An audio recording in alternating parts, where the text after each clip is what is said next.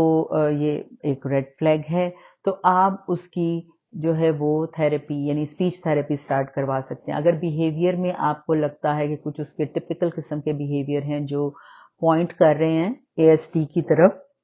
تو آپ اس کی behaviour therapy, A B A therapy start کروا سکتی ہیں. یعنی جو بھی چیزیں آپ کے ارد گرد اویلیبل ہیں، آپ وہ کام جو ہے وہ سٹارٹ کروا سکتے ہیں وداؤٹ اینی ڈیلے، کیونکہ ارلی انٹرونشن جو ہے وہ بہت امپورٹنٹ ہے. اس سے اگلا امپورٹنٹ پوائنٹ یہ ہے کہ ہر بچے کی، کیونکہ ہر بچہ یونیک ہے، میں ہمیشہ یہ بات کرتی ہوں، تو اس کے لیے جو انٹرونشن ہے وہ بھی انڈیویجولائزڈ ہونی چاہیے، یونیک ہونی چاہیے. ون سائز نیور فٹس آل والی جو اپروچ ہے اس کو دیکھیں. اپنے بچے کی جو بھی آپ انٹرونشن کروا رہے ہیں، جن پروفیشنل سے کام کے ساتھ مل کر آپ کام کر رہے ہیں، میک شیور کہ وہ ان کا جو انٹرونشن پلان ہے وہ انڈیویجولائزڈ ہونا چاہیے. آئی ای پی لکھی جائے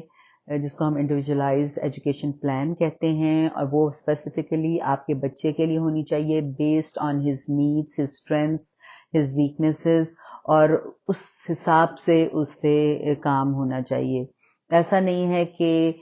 جو بھی تھراپسٹ ہیں وہ ایک ہی طرح کی بیہیویئر تھراپی کروا رہے ہیں، اور یعنی ریڈی میڈ قسم کی جو چیزیں ہیں ان کو اوائڈ کریں. پھر اس سے اگلی بات جو بہت ضروری ہے وہ یہ ہے کہ اپنے بچے کی جو لینگویج سکلز اور سوشل سکلز، ان پر بہت زیادہ کام کریں، اور آپ ارلی ایج سے جتنا زیادہ ان دونوں ایریاز میں کام کریں گی اس کا فائدہ بہت زیادہ ہوگا. اگر ایک اسپیچ تھراپسٹ آپ کے بچے کے ساتھ کام کر رہی ہے اور وہ اسپیچ تھراپی کروا رہی ہے، تو آپ اس کو انہانس کرنے کے لیے، اپنے بچے کے بینیفٹ کے لیے اس میں بہت سی سوشل سکلز کو بھی انوالو کر سکتی ہیں، اور بہت سی ایسی اسٹریٹجیز یوز کر سکتی ہیں جس سے بچہ کمیونیکیشن سکلز تو سیکھ رہا ہے لینگویج کے ذریعے، اور وہ اس کی تھراپی ہو رہی ہے، لیکن اس کے ساتھ ساتھ دوسرے بچوں کے ساتھ انٹریکشن بہت امپورٹنٹ ہے. جو ووکیبلری ہے اس کو اپروپریٹلی کس سچویشن میں کیسے یوز کرنا ہے، کون سی بات کہاں کرنی ہے کہاں نہیں کرنی ہے، مطلب یہ ساری وہ چیزیں ہیں جو ارلی ایج میں ہی جب سکھائی جاتی ہیں تو اس کا اثر بھی بچوں پر بہت اچھا ہوتا ہے. وہ بہت اچھے سے سیکھتے ہیں، تیزی سے سیکھتے ہیں، اور پازیٹیو قسم کے ریزلٹس ہمیں ملتے ہیں. آخری پوائنٹ جو میں سمجھتی ہوں کہ بے حد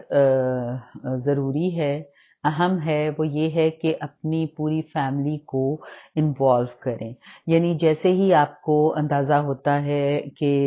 کچھ ریڈ فلیگز کا بچے کی ایویلویشن ہوتی ہے، تو اس سارے پروسیس میں اگر آپ پوری فیملی کو انوالو کریں گے تو اس کے بھی ریزلٹس جو ہیں وہ اچھے آپ کے سامنے آئیں گے. فیملی کو انوالو کرنے سے میری مراد یہ ہے کہ پیرنٹس تو آف کورس انوالوڈ ہوتے ہیں. اگر فادر، خاص طور پہ ہمارے کلچر میں فادرز جو ہیں وہ ان چیزوں سے دور رہنا پسند کرتے ہیں، ایون بچے کی جو اسکولنگ ہے اس میں بھی ان کے پاس کوئی بہت زیادہ انفارمیشن نہیں ہوتی ہے، لیکن کوشش کریں کہ بچے کے فادر کو بھی انوالو کریں. اور اگر آپ ایک جوائنٹ فیملی سسٹم میں رہ رہے ہیں تو یہ بہت ہی اچھی سچویشن ہو جاتی ہے اگر آپ گرینڈ پیرنٹس کو انوالو کرتے ہیں، ان کے ساتھ ساری باتیں ڈسکس کریں. ساری سے مطلب ہے جتنی آپ مناسب سمجھتے ہیں، اور ان کو انوالو کریں. یعنی بچے کی جو لینگویج میں جو ڈیولپمنٹ ہے، تھراپی تو اس کی ہو رہی ہے، لیکن آف کورس اسپیچ تھراپسٹ آپ کو گائیڈ بھی کرتی ہوں گی تو وہ ایک تو آپ اس کو کریں، وہ گائیڈنس جو ہے وہ ان کو دیں گرینڈ پیرنٹس کو، تاکہ وہ بھی بچے کے کی جو اسپیچ ڈیولپمنٹ ہے، لینگویج ڈیولپمنٹ ہے، اس میں اپنا پارٹ پلے کر سکیں، اور اس کی جو سوشل سکلز ہیں ان کو بھی امپروو کرنے میں جو گرینڈ پیرنٹس ہوتے ہیں یا جو ان میرڈ انکلز اور آنٹس ہوتی ہیں، وہ بھی بہت زیادہ ان چیزوں میں آپ کی مدد کر سکتے ہیں۔